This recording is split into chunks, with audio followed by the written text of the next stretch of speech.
Hi, ശരത്താണ്. ഈ വീഡിയോയിൽ നമ്മൾ ക്രെഡിറ്റ് ആക്സസ് ഗ്രാമീണിനെ പറ്റിയിട്ടാണ് സംസാരിക്കാനായിട്ട് പോകുന്നത്. അവരുടെ Q4 റിസൾട്ടിന്റെ അപ്ഡേറ്റ് കാര്യങ്ങളൊക്കെ വന്നിട്ടുണ്ട്.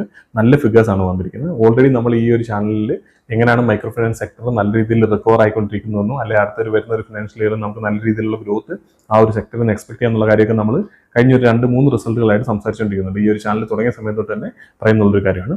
അതേ രീതിയിലുള്ള ഫിഗേഴ്സ് തന്നെയാണ് ഈ ഒരു ക്വാർട്ടറിലും ക്രെഡിറ്റ് ആക്സസ് ഗ്രാമീൺ റിപ്പോർട്ട് ചെയ്തിരിക്കുന്നത്.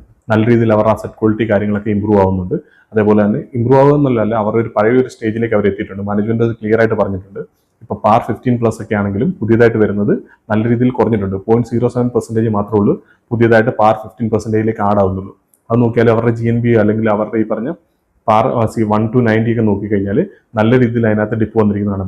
പാർ 90+ നോക്കിയാൽ പോലും ഏകദേശം 2.3% ആണ് ഇപ്പോൾ ഉള്ള പാർ 90+ എന്ന് പറയുന്നത്. കഴിഞ്ഞ ക്വാർട്ടറിൽ, അതായത് ക്വാർട്ടർ ഓൺ ക്വാർട്ടർ നമ്മൾ ഇങ്ങനെ ഒരു റിക്കവറി വരുന്ന ഒരു കമ്പനികളെ നമ്മൾ എപ്പോഴും ക്വാർട്ടർ ഓൺ ക്വാർട്ടർ ആണ് കമ്പയർ ചെയ്യേണ്ടത്. അതുപോലെ തന്നെ പ്രത്യേകിച്ച് ഈ ഒരു ഫിനാൻഷ്യൽ